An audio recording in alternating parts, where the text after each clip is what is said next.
guiada por un superángel. En este caso le llaman el ángel anunciador, que se llama Gabriel. Realmente Gabriel solo aparece hasta este punto de la historia. Al que conocemos de pasado es a Miguel. Miguel es el otro superarcángel, un superángel que está más asociado con la defensa, la guerra, digamos, en Israel, en el sentido de proteger al pueblo de Israel, pero Gabriel es el ángel anunciador.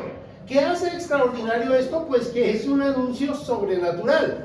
Un ángel en el sexto mes, ahora déjenme ir, salte esa parte, en el sexto mes ¿de qué? No es el sexto mes del año, no es junio, ¿cierto? Es el sexto mes después de que su prima Elizabeth quedara embarazada.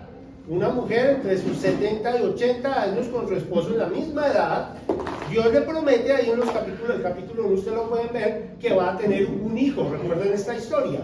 Y este era el sexto mes después de que Elizabeth quedó embarazada, una mujer ya que no podía tener hijos, pero por la gracia de Dios y por el amor de Dios queda embarazada, y su hijo va a ser el profeta, el precursor del camino del Mesías, Juan el Bautista.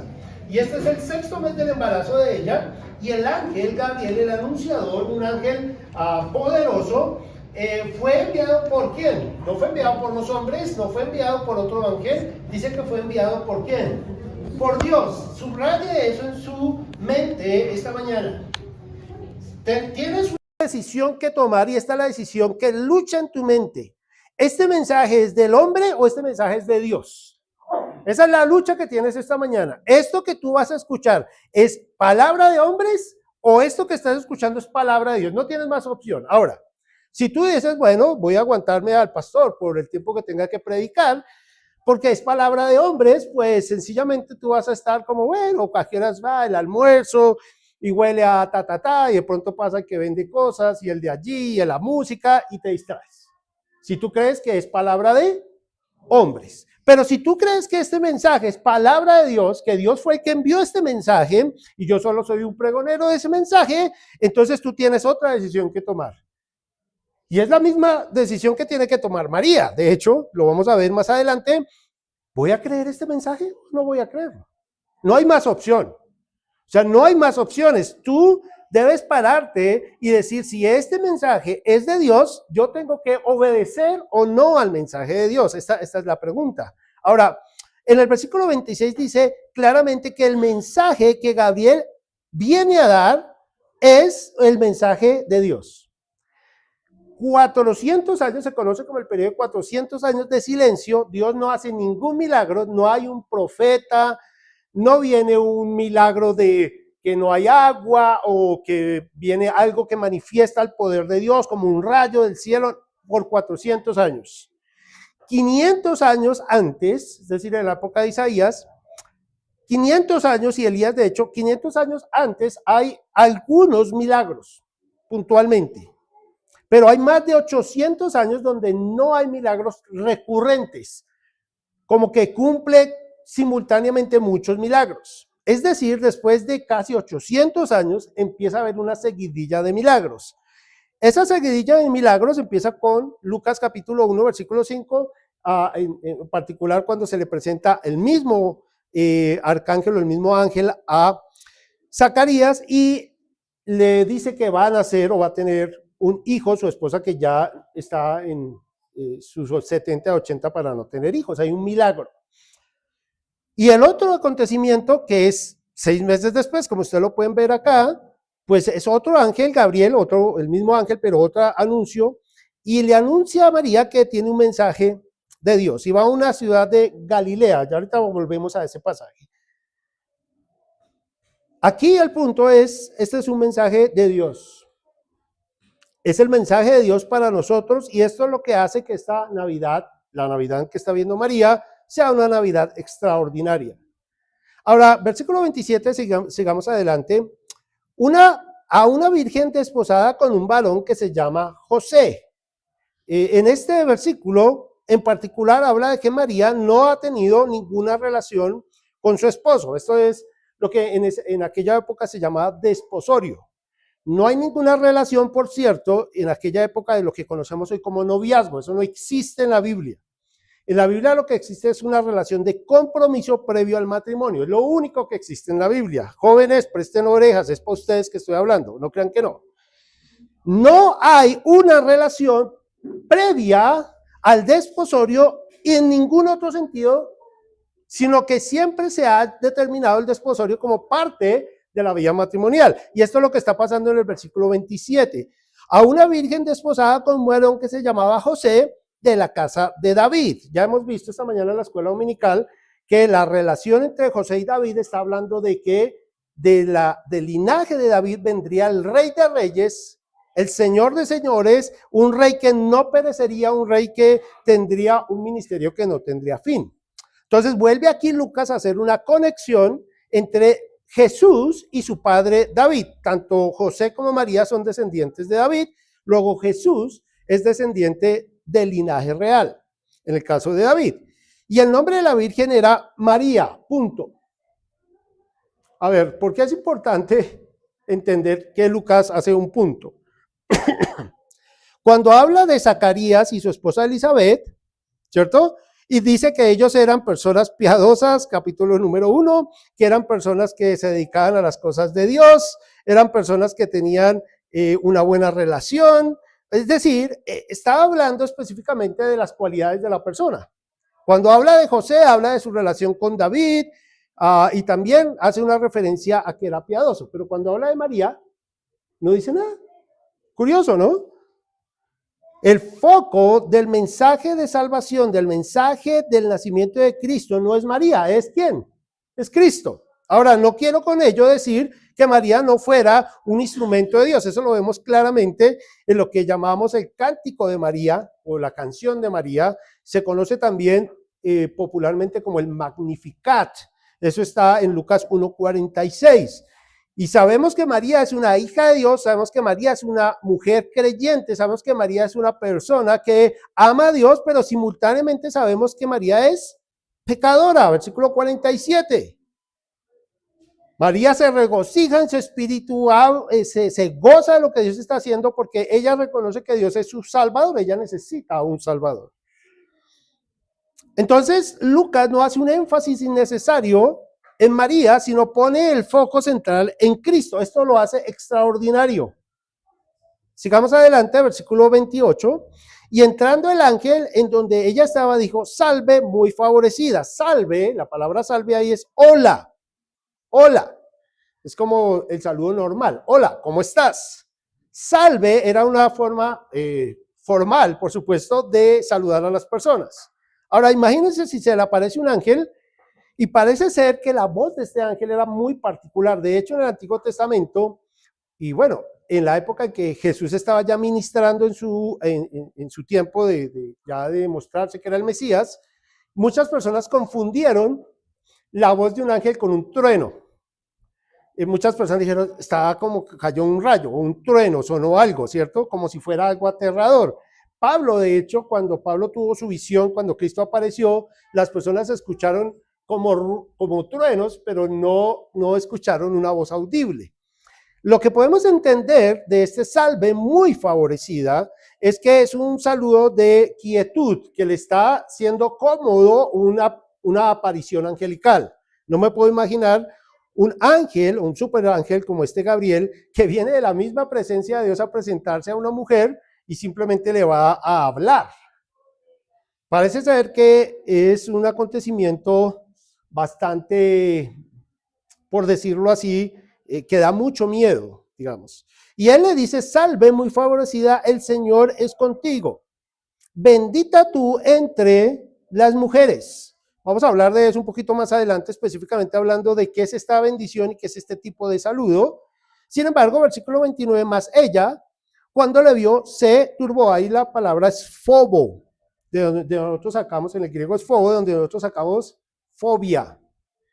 Este turbarse no es simplemente que se asustó o se sobresaltó. Es que, no sé si ustedes saben qué es una fobia, pero una fobia es algo que evita que tu cerebro conscientemente actúe normalmente, ¿cierto? Por ejemplo, los que tienen miedo a los ratones, ¿cierto? ¿Qué pasa cuando le tienen miedo a los ratones? Que ve el ratón Y todo su ser, todo su cuerpo reacciona, pero no lógicamente. Un ejemplo de eso es que íbamos con, creo que algunos han escuchado esta historia, los que no, pues la van a escuchar. Mi esposa es una de las personas que le tienen miedo a los ratones. Íbamos en el centro, nosotros estudiamos ahí en el centro de Bogotá, calle 22 con quinta, sexta, y estamos en la universidad. Íbamos agarrados de la mano y yo veo como a una media cuadra un ratón así, saliendo de la alcantarilla, pero pues estamos en la quinta, ahí pasan carros normalmente. Yo lo vi y yo dije, bueno, voy a agarrar a mi esposa bien románticamente, entonces puse mi mano alrededor de su cintura, la agarré con firmeza, porque yo ve este ratón y ella se manda a pasar la calle, no, o sea, ella va a cambiar de acera por el ratón. Yo dije, un carro es peligrosísimo, entonces yo la abracé. Cuando iba acercándome al ratón, lo pateé como si fuera una piedra. ¡Pah! Y seguimos caminando, ella ni se enteró de que había un ratón en la acera. Seguimos caminando, como media cuadra después, escucha un grito atrás, escalofriante. ¡Ah! Y ella voltea a mirar, y es una señorita saltando, tratando de quitarse el ratón que yo había acabado de patear. Ella me dice, oiga, hay gente como loca. Y yo le digo, sí, mi amor, hay gente muy loca. Y entonces le digo, mi amor, ¿te acuerdas que yo pateé una piedrita atrás? Sí, claro, sí, sí. Pues no era ninguna piedra, era un ratón, y por eso esa señora está que grita ya como loca. Eso es una fobia. Es algo que te produce una reacción que corres y que tu cuerpo no es consciente de lo que implica esa salida. Acá pasa lo mismo. María dice, y se turbó, en el versículo 29, se turbó por sus palabras. Entonces parece ser que la presencia misma del ángel no implica miedo, pero lo que dice o la forma en que lo dice sí. Y pensaba, y esto parece que María es de estas mujeres reflexivas, porque cada vez que habla de María, María está teniendo una reflexión sobre lo que está pasando, y dice, y pensaba, no habló, parece que quedó en cierto sentido muda, y pensaba qué salutación sería esta, porque él decía, salve muy favorecida, el Señor es contigo, porque soy bendita entre las mujeres. Entonces el ángel le dijo, María, no temas, no fobios, no tengas temor, porque has hallado ¿qué? Gracia delante de... Es que la única forma en que una persona recibe una noticia de bendición y ese es gozo para esa persona es porque haya una gracia. Y eso significa en este término literal un regalo inmerecido. La primera vez que se menciona este hallar gracia está en el libro de Génesis, en el capítulo número 5. No vayan allá. Noé halló gracia ante los ojos de Dios. Y ahora aquí vuelve y el ángel dice, María, tú has hallado gracia. En el caso de Noé era para salvar al mundo y en particular a su familia, siendo más estrictos, a su familia de un acontecimiento enorme que se llama el diluvio. Es decir, hallar gracia en la vida de una persona es un precursor de una bendición enorme a otros. En el caso de Noé era para que hiciera un arca y los animales se salvaran en ella, más su familia. Y en el caso de María, parece que hay otro ofrecimiento de salvación. Y dice, has hallado gracia delante de Dios. Versículo 31. Y ahora concebirás en tu vientre y darás a luz un hijo y llamarás su nombre Jesús. Término muy importante en este versículo, el versículo número 31, su nombre Jesús. El nombre Jesús en este pasaje es el griego del hebreo Yeshua o Josué, más particularmente. Yeshua es el hebreo y en el griego le menciona como Jesús. Normalmente es Josué el término y significa Jehová salva. Así de sencillo, Jehová salva. O Jehová es Salvador, o en términos más precisos, el Salvador, un nombre común de aquella época. No pierdan Lucas, pero vayamos a Mateo 1:21 y déjenme mostrarles algunas características de este Dios salva. Este es el anuncio, pero desde la perspectiva, perdónenme que yo tengo enredado mi y bueno, lo voy a mantener enredado porque no salió. 1:21 de Mateo 1:21. Y dice, y darás a luz un hijo y llamarás su nombre, noten ahí que Jesús, el Salvador, o Dios salva, y miren como dice el versículo, porque Él, hablando de Jesús, salvará a su pueblo ¿de qué? Luego la venida del Salvador, la gracia que haya María, es para hacer un anuncio, para ofrecer un anuncio particular, y en este caso el anuncio particular es que va a venir Jesús el Mesías. Ahora, esta es la promesa cumplida de Génesis 3:15, que de la simiente de una mujer vendría el Salvador. Y acá vuelve en Mateo 1:21, dice, porque Él salvará a su pueblo de sus pecados. ¿Sabes cuál es lo extraordinario de la vida eterna? Cualquier cosa uno puede pensar que es milagroso, muchas cosas más bien, no cualquier cosa, pero muchas cosas. La salud, por ejemplo, alguien está enfermo de un problema de salud, hay un milagro y su salud se restaura, ¿sí? Ya dejó una enfermedad. Pero esa persona, por más que se restaure, pues se va a enfermar de otra cosa, ¿sí o no? Si uno puede ver un evento milagroso, ¿no? No sé cuántas veces usted se ha dado cuenta de Dios cómo lo ha cuidado. Usted va caminando por la calle, por algún momento para, pero pasa una moto o pasa alguna, y, ay, qué bueno, Dios me cuidó. No sé si le ha pasado eso en su vida alguna vez. Es decir, usted dice, esto es como un milagro, Dios está pendiente de nosotros, ¿cierto? Pero al final del día nosotros vamos a morir, ¿o no? Claro, a menos que Dios venga por nosotros antes, vamos a morir. Pero aquí hay un acontecimiento en cuanto al pecado que es un acontecimiento que nunca perecerá. Y Dios en una persona cambia su corazón y lo pone en un corazón que antes rechazaba la gracia de Dios, el amor de Dios, y le da un corazón de carne para aceptar un milagro. ¿Cuál milagro? El cambio de su corazón respecto a lo que él piensa de Dios y su pecado. Es decir, es una persona transformada internamente y eso nunca va a cambiar, no importa qué pase en su vida. Si usted, su corazón, Dios se lo pasó de un corazón de piedra a un corazón de carne, y usted se ha humillado delante de Dios y ha dicho, Señor, merezco el infierno, pero por tu misericordia, tú enviaste a tu Hijo, el Salvador del mundo, para perdonar mis pecados, y abrazas con fe, como lo hizo María, dice que el Señor cambia tu corazón de piedra en un corazón de ¿qué? De carne, y nunca más vas a tener un corazón diferente. No importa lo que pase en tu vida, cuando Dios cambia tu corazón, tú te conviertes en una persona nueva, en una nueva criatura, has pasado de muerte a vida. ¿Por qué? Porque tú has entendido que la única forma en que tus pecados son perdonados es a través de un milagro en la cruz del Calvario, que Él paga tus pecados y tú te llevas su justicia. Y por eso es impresionante y por eso es extraordinaria la Navidad.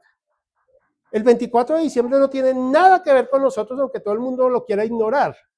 El 24 de diciembre no se trata de regalos, ni de comida, ni de familia, ni de buenas ideas, ni de buenas intenciones. El 24 de diciembre narra la historia en la que Dios coloca a una persona, Cristo Jesús, para perdonar nuestros pecados. Y todo aquel que cree en ese hecho tiene vida eterna y esa vida nunca va a cambiar. Génesis 3:15 para confirmar este comentario, Génesis capítulo 3, versículo número 15.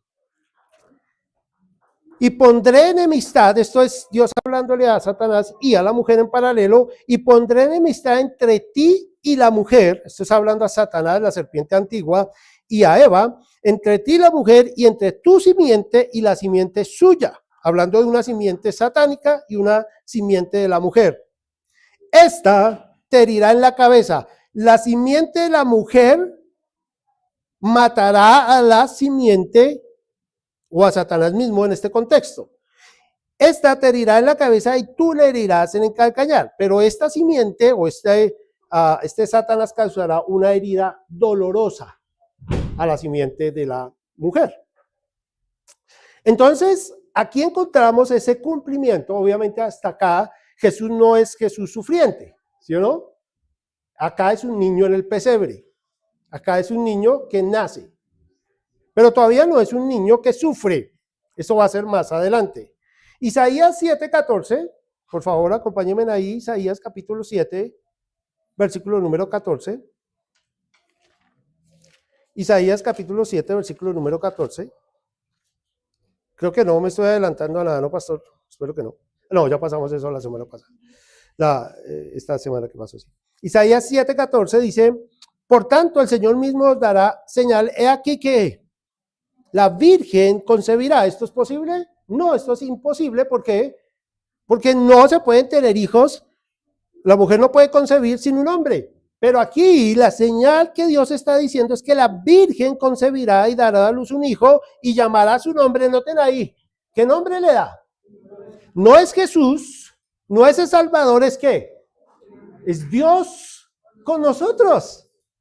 Ahora ven lo extraordinario de la Navidad, es Dios hecho carne. Es el Salvador prometido en Génesis, prometido en Isaías y confirmado ahora en Lucas. Dios ha hecho una promesa y la cumple en Jesús. ¿Qué promesa es esa? Que va a enviar una simiente, esa simiente nacerá de una virgen, es decir, será un nacimiento sobrenatural, en este caso que María va a quedar embarazada sin tener nada que ver con el hombre, en este caso José, su esposo, y tendrá un hijo que salvará a su pueblo de sus pecados. Lucas 1, sigamos adelante en Lucas 1, 31. Este niño es el Mesías prometido en Génesis. Eso es extraordinario.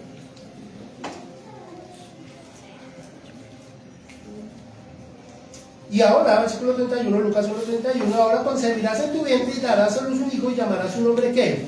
Jesús, el Salvador, versículo 32. Mira esto extraordinario. Este será grande y será llamado Hijo del Altísimo, y el Señor Dios le dará el trono de David, su padre. Es Dios hecho carne, será grande, significa que cambiará al mundo, pero tiene otro nombre. Acá en el versículo 32 dice, será llamado el Hijo de ¿quién? Del Altísimo. Y esta es una referencia al Rey de Gloria, Dios mismo. Hijo del Altísimo es hijo de Dios, y en la Biblia todo hijo de Dios se hace igualmente Dios. En otras palabras, cuando Cristo dijo yo soy hijo de Dios, estaba tomando la naturaleza del Padre. Cristo no es solamente un humano. Cristo no es una figura profética solamente. Cristo no es una buena persona solamente. Cristo es Dios hecho carne. Vamos a algunos salmos para mostrar esta verdad. Salmos 7, por favor, pasen a Salmos. No pierdan Lucas, les dije. Salmo 7, empecemos ahí. Ya lo hemos estudiado con el pastor Víctor. Salmo 7, 17. Salmo 7, 17. Alabaré a Jehová conforme a su justicia y cantaré al nombre de Jehová, ¿qué? El Altísimo. Luego este niño que será llamado Hijo del Altísimo es simultáneamente Dios. Salmos capítulo 9, versículo número 2. Me alegraré y me regocijaré en ti, cantaré a tu nombre, oh Altísimo. Está hablando de Dios. Salmo 47, 2. Salmo 47, versículo número 2. Porque Jehová el Altísimo es temible, Rey grande sobre toda la tierra. ¿Quién es este Hijo del Altísimo? Es Dios mismo, Dios hecho carne. Salmo 57, 2. Salmo 57, versículo número 2. Clamaré al Dios Altísimo, al Dios que tiene favor mío o me favorece. Salmo 78, 35. Salmo capítulo 78, versículo 35. Y se acordarán de que Dios era su refugio. Impresionante ese versículo. Y se acordarán de que Dios era su refugio. Y el Dios Altísimo su ¿qué? Subraye eso. Ahí dice, cada vez que se menciona el Dios Altísimo da una cualidad extra. No dice solamente el Dios Altísimo. A Él alabaré. Él será mi refugio. Él será mi protector. Y acá dice, Él será mi Redentor. Dios me rescatará. El Dios Altísimo me rescatará. Salmo 83, 18. Salmo 83, 18. Y conozcan a tu nombre, que tu nombre es Jehová. Este es el nombre conocido de Dios, Elohim. Tú solo, Altísimo sobre toda. ¿Quién es este niño? Este es Dios hecho carne. Este es el Dios Altísimo, el refugio. el que perdona pecados, el que restaura la vida, el que cambia corazones. Este es Jesús, el Dios de gloria. Salmo 91, versículo 1. Salmo 91, versículo número 1. El que habita al abrigo de ¿quién?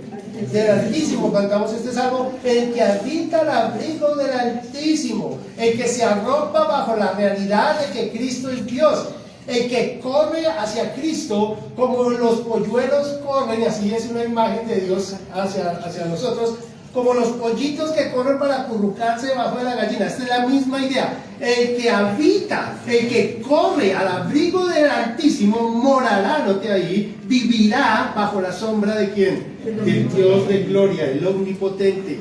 Salmo 91, versículo número 9. Mismo salmo, pero versículo número 9. Porque has puesto a Jehová, que es mi esperanza. Ahora, aquí está asociando a la plenitud, al Altísimo con esperanza. Al Altísimo por tu habitación. Mi querido, Cristo es nuestro refugio, nuestro Redentor, nuestra esperanza. Él es tu Salvador si tú aceptas a Cristo como Señor y Cristo. No hay opción en esto, hermanos. Mis queridos, este es el ánimo de esta enseñanza. El ánimo de esta enseñanza es que tú pongas tu mirada en el único que puede perdonar pecados, Cristo, el Señor. Salmo 92, 1. Bueno es alabarte, oh Jehová, porque un corazón que está en el refugio del Altísimo alaba a Dios, dice, y cantar salmos a tu nombre, ¿o qué? Altísimo. Altísimo. Esto es el gozo de un corazón redimido. Versículo 8, Salmo 92, 8. Mas tú, Jehová, para siempre eres altísimo. Termino en Salmo 107, 11. Salmo 107, 11. Dice la palabra de Dios, Salmo 107, 11, por cuanto fueron rebeldes a las palabras de Jehová. Cuidado, advertencia. Nótense que todas las referencias al Altísimo traían como consecuencia una bendición. Sí lo leímos, ¿no? Dios te bendecirá, será tu refugio, Él es el castillo fuerte, Él es nuestra esperanza, Él es nuestro consuelo. Pero al terminar los salmos, en el Salmo 107, terminaron el 150 por supuesto, pero en el Salmo 107, miren lo que dice, es una advertencia. Por cuanto fueron rebeldes a las palabras de Jehová y aborrecieron el consejo de ¿quién? No hagas eso. Esta mañana la Navidad se vuelve extraordinaria para ti cuando tomas las palabras del Altísimo como las palabras de ¿quién? De Dios mismo. Pero hay una advertencia en el versículo 11. No seas rebelde a la voz de Dios. No rechaces el mensaje de la palabra de Dios.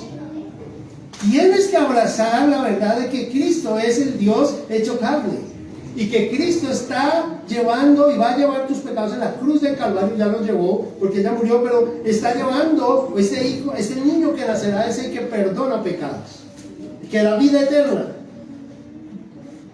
No solamente eso, dice el versículo, estamos en el versículo 35 a 34, dice, este será grande y será llamado Hijo del Altísimo, y el Señor Dios le dará el trono de ¿qué? De David. Esto es una profecía, segunda de Samuel 7:12, segunda de Samuel 7:12. Estamos yendo porque estoy interesado en mostrar lo que la Biblia ya enseña de esta realidad. Esto no es una idea del Nuevo Testamento, esto es algo que Dios ya profetizó. En segunda de Samuel capítulo 7, versículos 12 al 16. Y cuando tus días sean cumplidos, esto es Dios prometiéndole a David. Déjame darles el contexto, es un contexto maravilloso. David, el rey David, empieza a ahorrar dinero, mucho dinero. De hecho, dice que el peso del oro y de la plata que estuvo almacenando muchas veces no se podía contar. Estuvo almacenando dinero. ¿Para qué? Y uno podría decir, tiene tantos hijos que era para los hijos. No. ¿Era para hacer más grande su castillo? No. De hecho, la casa donde vivía David ni siquiera era grande comparada con la de Salomón. Esa es otra historia. Entonces, ¿para qué estás acumulando tantas riquezas? Para construirle una casa a Dios. ¡Wow! Y David habla con el profeta Natán y dice: yo quiero construir un templo a Dios. Quiero que el Dios de Israel sea conocido y que todo lo que yo tengo sea para Él. Lo he guardado, he ahorrado, he hecho todo esto para que se levante un templo en el nombre de Dios. Versículo 12. Y Dios le responde: tú no me levantarás un templo, tu hijo lo hará, pero cuando tus días sean cumplidos y duermas con tus padres, yo levantaré después de ti a uno de tu linaje, es decir, a un hijo tuyo, el cual procederá de tus entrañas, y afirmaré su reino.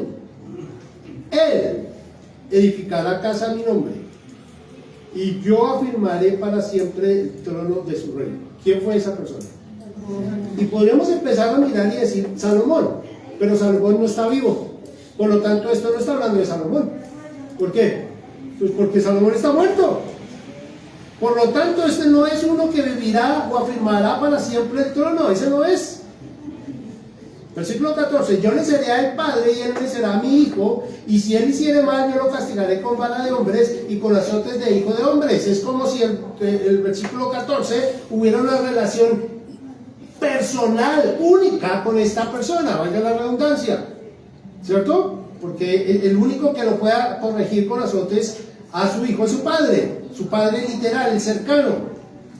Bien, pero mi misericordia no se apartará, versículo 15, no se apartará de él como la parte de Saúl, al cual quité delante de ti. Parece que es una profecía compartida. Dios va a cuidar a la descendencia de David, pero simultáneamente va a haber uno de esa descendencia que reinará para siempre. Versículo 16: y será afirmada tu casa y tu reino para siempre delante de tu rostro, y tu trono será estable como eternamente.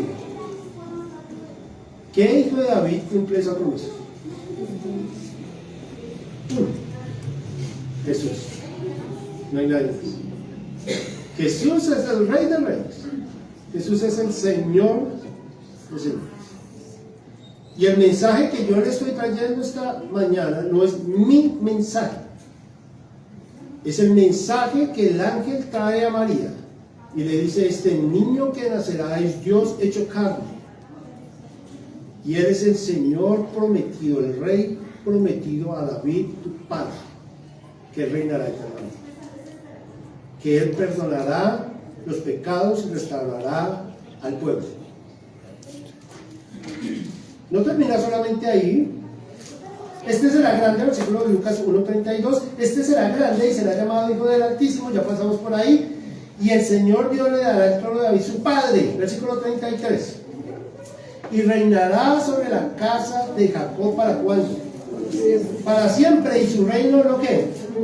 No tendrá fin. Reinará sobre la casa de Jacob para siempre, y su reino será eterno. Versículo 35, última parte, dice, déjame leer el 35 completo. Respondiendo el ángel le dijo: el Espíritu Santo vendrá sobre ti. Ya nos devolvemos un momento, solo quiero saltar ahí. El Espíritu Santo vendrá sobre ti, y el poder del Altísimo te cubrirá. De nuevo ahí la palabra Altísimo, te cubrirá con su sombra, por lo cual también el santo ser que nacerá, y la traducción sería más precisa, lo santo, hablando de, es el único santo, mejor dicho, el santo ser que nacerá será llamado también que Hijo de Dios. Hijo de Dios. Él es Dios hecho que carne, es el que cumple las promesas del Antiguo Testamento. Querido hermano, lo extraordinario de la Navidad no tiene nada que ver con nosotros. Lo extraordinario de la Navidad es que Dios te ama tanto, que envió a su Hijo Jesucristo, para que si tú crees en Él no te pierdas, sino que tengas vida eterna.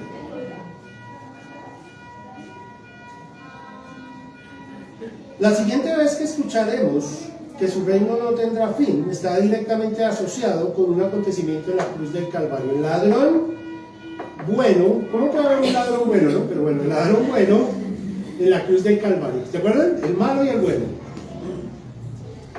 Por cierto, ambos eran tan malos que al comienzo, en el Evangelio de Marcos, dice que ambos se burlaban de Jesús. No solamente uno, ambos. Pero como que uno de ellos reflexiona y se da cuenta que el que estaba haciendo burlas de Cristo se dio cuenta que él no era un hombre común y corriente. ¿Qué le dice al final? Señor, acuérdate de mí cuando vengas en tu reino. No sé por qué las circunstancias difíciles nos ponen a pensar, ¿no? No sé cuántos de ustedes llegaron a Cristo por una circunstancia difícil. Yo fui uno de esos. Parece que las circunstancias difíciles nos ponen el corazón más tierno, voy a decirlo así, más dispuesto. Pero no tiene que ser así. No tienes que estar pasando ninguna circunstancia difícil. Dios sigue abriendo su gracia para ti como la abrió para María. María, has hallado gracia, y después de que hayas gracia sabrás que viene alguien que se va a entregar por ti, aunque tú vas a entregarlo ahora. Vas a dar un hijo, pero él se va a dar por ti. Y ese hijo es Dios. Y me pone a pensar qué sabía María de Cristo. ¿Qué podría imaginar María de Cristo? ¿Podría pensar María que Cristo caminó donde caminaron los ángeles? ¿Podría pensar María que este niño que ella estaba entregando o que iba a entregar en el futuro a dar, se iba a dar por ella? María sabía que este niño iba a sanar a los ciegos, a darle la vista a los ciegos, a poner los oídos a los sordos, a darle la voz a los que no tenían voz. Aún más, María sabía que cuando besaba el rostro de ese niño, besaba el rostro de Dios. Navidad sigue siendo otro momento donde subes de peso. Seguirá siendo la misma Navidad donde trasnochas el 25, te levantas como a las 11 de la mañana, y espero que no pones guayabo, el hermano ahí lo van a... Vamos a hablar de eso al final, hermanito, tranquilo. Es ese día en el que tú perdiste un día del 25, porque obviamente ese día a las 12 estás desayunando y a las 5 algo comes. No tiene nada extraordinario, pero si tú crees, y vamos a mirar lo que hace la gente común de aquella época, lo que hizo María, que era una persona común, y crees en Cristo, tu Navidad será extraordinaria. Entonces, esto fue lo extraordinario del acontecimiento de Cristo. Ahora vamos a ver lo común del acontecimiento de Cristo. Volvamos al versículo 26. Al sexto mes, el ángel Gabriel fue enviado a una ciudad de Galilea llamada Nazaret. Nazaret es una ciudad común y corriente. No hay, de hecho, en el Antiguo Testamento no hay ni una sola referencia a Nazaret. así de insignificante. Porque Belén era súper pequeño y Belén eso tiene referencias donde usted quiera. Pero Nazaret en el Antiguo Testamento ni se menciona. Un historiador de la época de Jesús, Flavio Josefo, ni siquiera hace referencia a Nazaret. Y se encontró el nombre de Nazaret en hallazgos en 1962, evidentemente certificando que Nazaret es lo que la Biblia ya había explicado que era, esa ciudad portuaria. Y Natanael, un discípulo de Jesús, dice, ¿de Nazaret puede salir algo bueno? O sea, la fama era tan mala que alguien que nacía en Nazaret decía, pues se echó a perder. En arameo, Nazaret se traduce atalaya, y en hebreo, Nazaret traduce retoño. ¿Y por qué es importante eso? Porque Isaías prometió en Isaías 9:2 que un retoño nacería, y ese retoño creció en Nazaret. Entramos al versículo 26, última parte, una ciudad de Nazaret, una ciudad de Galilea llamada Nazaret, una ciudad insignificante, común. Versículo 27, a una virgen, una señorita, quizás entre 15, algunos los más tempranos mencionan que María podía tener 13 años, pero podría estar entre 15 y 18 años. Nuestra idea de que María era madura cuando tuvo a nuestro Señor viene de nuestra cultura católico-romana. Los católicos romanos muestran a María como una mujer madura en los dibujos que hacen, pero realmente en la época de Cristo las personas se casaban entre 15 y 18 años aproximadamente. José también tendría es a más o menos la misma edad. Sin embargo, algunos piensan que José era más viejo porque no se menciona más adelante y supuestamente murió. ¿Sí? Entonces tendría que ser más viejo. No se sabe, pero lo que sabemos es que los más a la derecha mostrarían que María tendría 18 años probablemente. Una persona común en términos generales que estaba comprometida para casarse. El versículo 27 dice, desposada con un varón que se llamaba José. Lo único interesante de María era que era de la casa de David. Versículo 28, entrando el ángel donde ella estaba, dijo, salve muy favorecida, el Señor es contigo, bendita tú entre las mujeres. Aquí hay varias referencias en este pasaje. La primera, salve muy favorecida, una mujer favorecida. Como todos los que han puesto su confianza en Dios, ya lo vamos a ver. ¿Cómo es que Dios nos llama favorecidos a nosotros? En Efesios 1:6 dice, para alabanza de la gloria de su gracia, con la cual nos hizo aceptos en Cristo o en el amado. ¿Por qué tú y yo podemos llamarnos favorecidos como María? Porque hemos sido aceptos ¿en quién? En Cristo, porque Dios nos aceptó. ¿Sabes de dónde viene tu nombre? Tu nombre no viene de colombiano. Tu nombre no viene de que eres ingeniero, doctor o médico. Tu nombre no viene de tu riqueza, el señor Don Rico. Tu única identidad, y es la única identidad que nos interesa, es cristiano. Es la única que importa. Porque es la única identidad que nos ha dado entrada, o nos da entrada al único lugar que importa entrar. ¿Dónde? El cielo. Sí, con dinero puedes entrar a cualquier lugar de esta tierra, pero ¿qué importa? Con tu nombre o tu apellido también puedes entrar a cualquier lugar en esta tierra. Si tienes un apellido o un nombre importante, ¿cierto? Con tu profesión podrías entrar a ciertos lugares en esta tierra, pero ninguna de esas cosas te daría entrada al cielo. Así que el favor de Dios en María, la bendición de Dios en María es que ella ¿qué? Es aceptada por ¿quién? Su propio Hijo Cristo. Bendita entre las mujeres, esto es externamente por lo que Dios iba a hacer con ella. La bendición es una bendición externa de protección y cuidado, pero internamente, versículos 27 y 28, mire lo que dice. A una virgen desposada, un hombre que se llamaba, versículo 28, entrando el ángel donde ella estaba, salve muy favorecida, el Señor es contigo. Mire ahí, subraye eso. Dios es ¿qué? Dios está con ella. Y esto lo hace bendita, favorecida. Y no solamente eso, dice que ha hallado gracia delante del Señor, versículo 30. Entonces el ángel dijo, María, no temas porque has hallado ¿qué? Gracia de Dios. Génesis 6:8 se lo mencioné atrás. No vea yo gracia y Dios le bendice. Acá lo mismo pasa con María. ¿Y saben qué? Lo mismo pasó contigo. ¿Por qué tú has creído en Cristo? Porque tú has hallado ¿qué? Gracia delante de Dios. Has recibido un regalo que no mereces, y ese regalo se llama Cristo, Dios de gloria.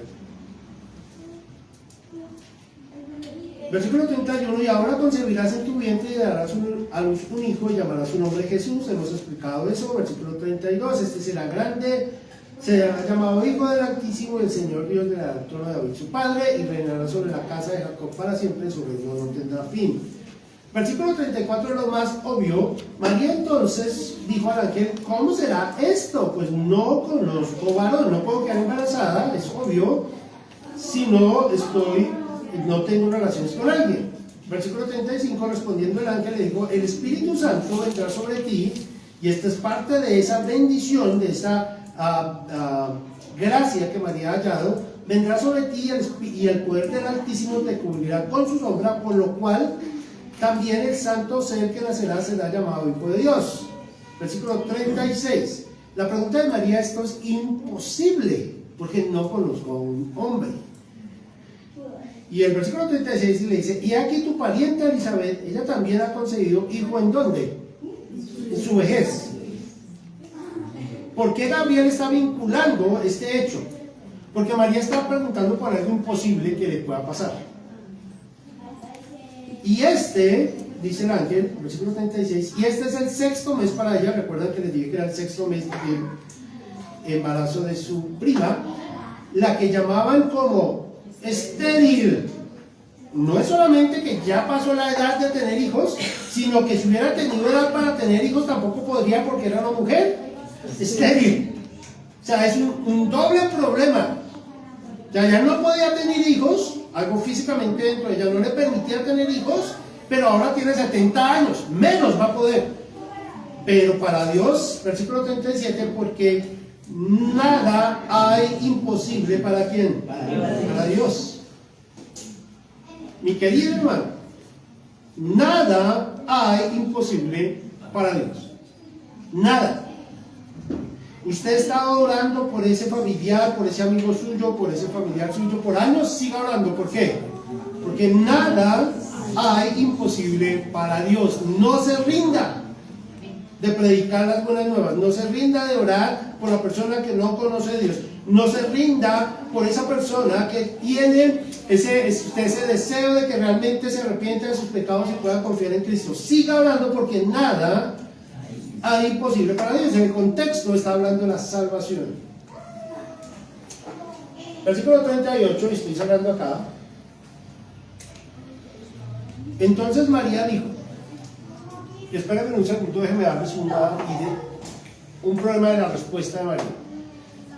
Si María llegaba a quedar en embarazo y ella estaba desposada, no estaba casada, pero estaba comprometida con su esposo José, y era descubierta que estaba embarazada, la mataban. Ese era el pago para el adulterio. No tenía opción. Entonces piensa un segundo, cuando María va a responder sobre esto, si su respuesta es afirmativa, lo que está diciendo es que está ofreciendo ¿qué? Su vida para que Dios haga ¿qué?